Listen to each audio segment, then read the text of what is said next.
guys, it's Yoda93. I know I'm filming this video super late, but I was at the state fair all day where I acquired a new lightsaber with my fiance to add to my collection. As you can see, I have my green saber in my hand, and guys, this episode, let me set this down for a second. What was said? Just trying to set it better. Let's do this, right? This episode was incredible, guys. So I watched episode 3 again. I initially gave episode 3 a 8.5 out of 10, but I realized that a huge thing about this episode that nobody except for Star Wars Theory has mentioned. This was the most George Lucas Star Wars episode that we have gotten so far in Star Wars television. That's why so many people are hating on it. People were mixed on the prequel.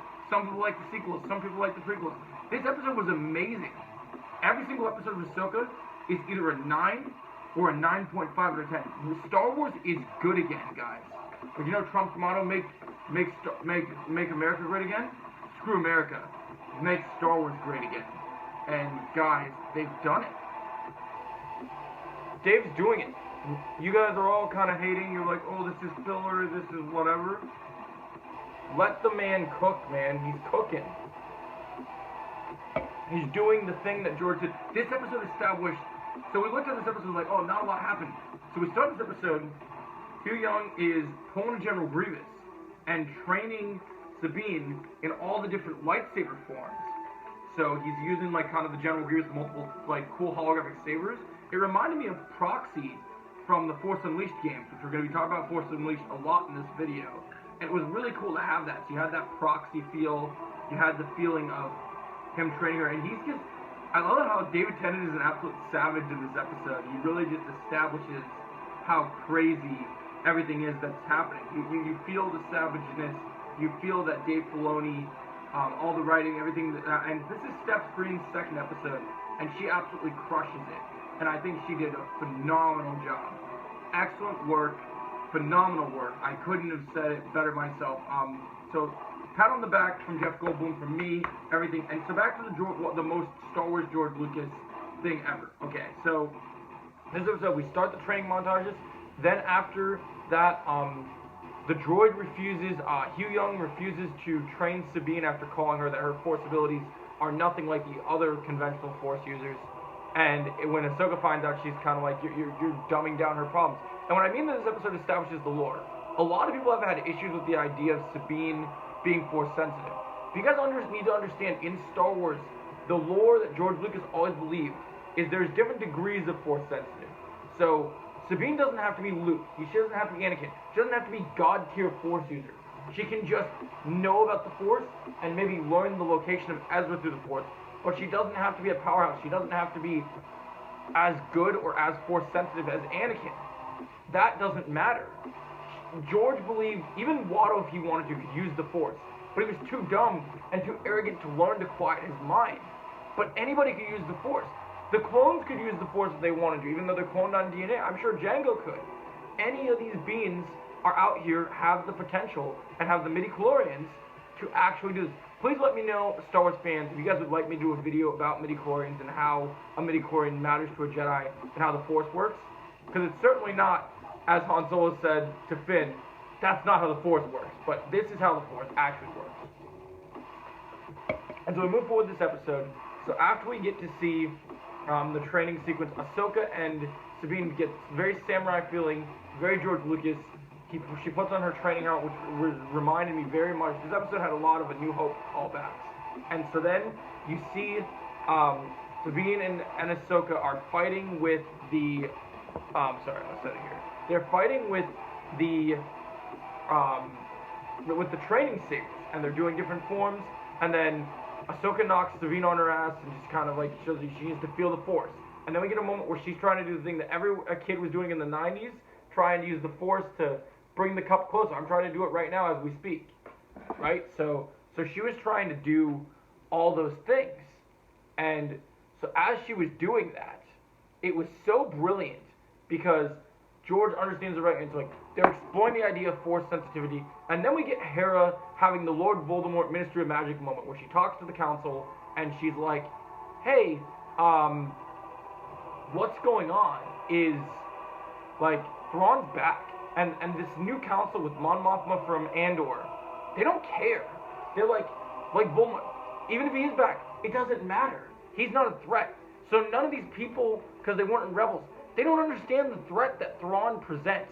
They don't understand that Thrawn is the Thanos of the Mando universe. They don't understand what that means. They don't know what that means. And so this is absolutely mind-blowing, in my opinion, because you get to see the idea of Thrawn, and Thrawn is like, and the threat. So the good guys don't even know that Thrawn's a threat, and they think that they're like, oh, General Hera's letting her personal feelings get in the way.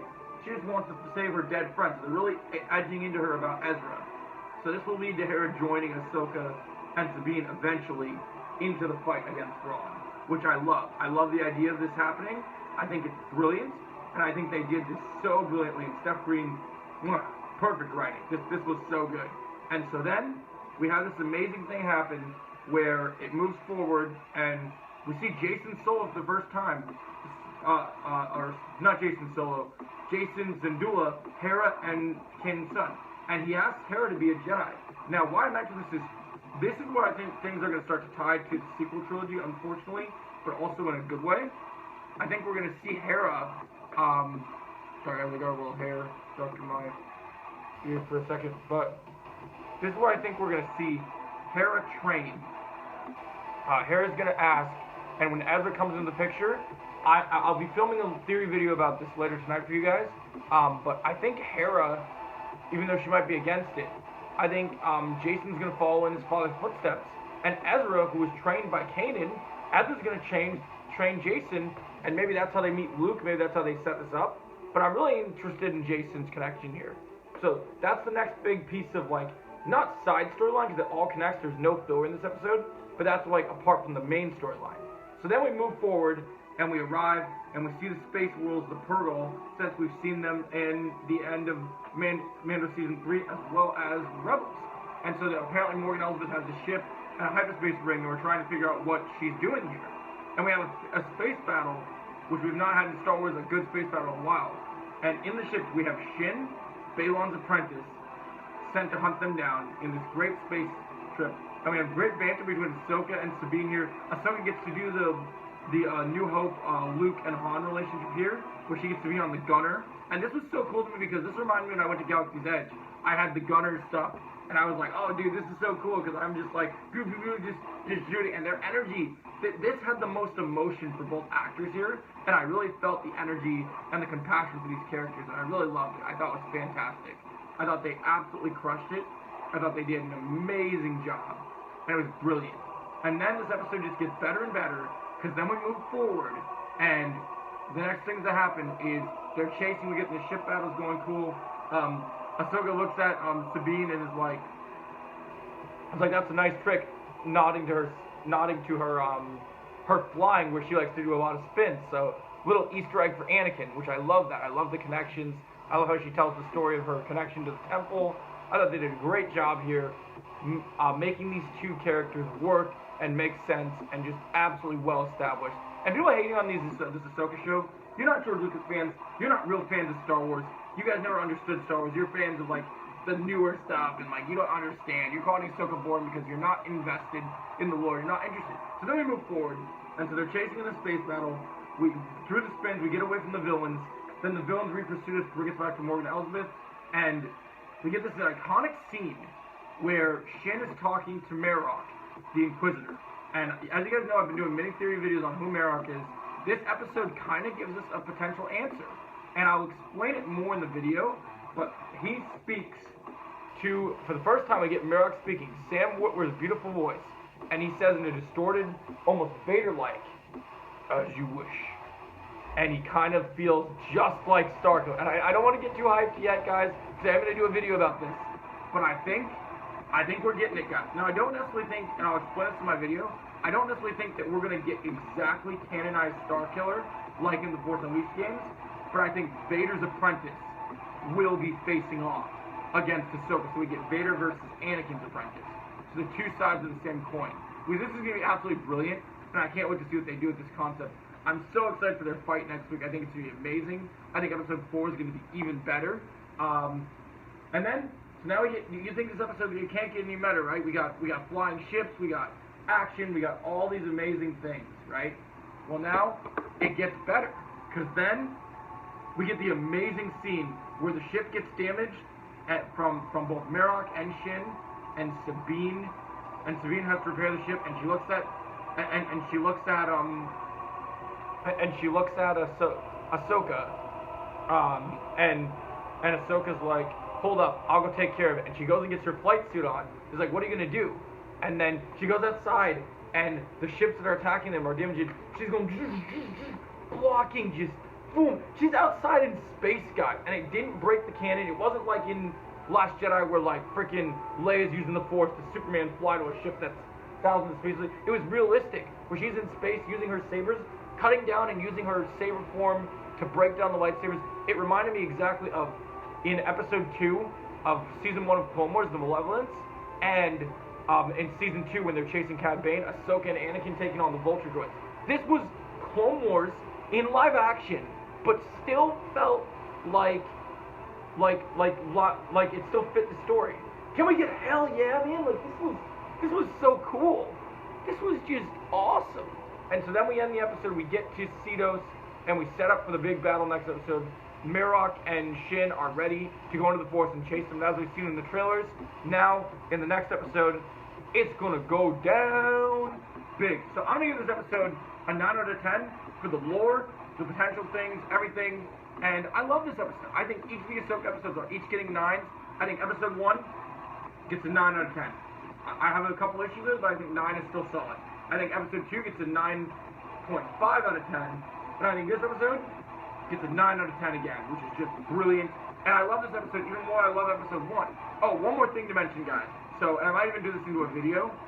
Star Wars Theory said this, and I'm jumping on this theory.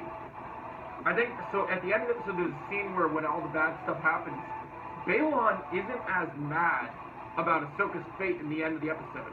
I think Baylan thinks of Ahsoka as a sister. So I'm going to throw a theory out here at the end of this review. I think Plo Koon was Baylan's master. We know Dave Filoni loves Plo Koon. We know Plo Koon had an orange lightsaber in the EU originally, and then into canon, before he had a blue lightsaber. Well, what color lightsaber is Baylan's lightsaber as a Jedi now? It's orange. So, coincidence? I think not. Like, seriously, guys, this would be amazing. Imagine if we see live-action Plo Koon in Clone Wars. Maybe even Dave will voice Plo Koon, since he loves the character. How freaking cool would that be? Or maybe they'll get someone else who's great. But anyway, guys, let me know your thoughts. Let me know in the comments below. Do you want me to make a theory about this, about who Baylan's master is? Let me know your thoughts. But also, I'm going to give this episode a 9 out of 10. I love the episode. I think it's fantastic. Smash that like button, and I'll catch you in the next video. May the Force be with you.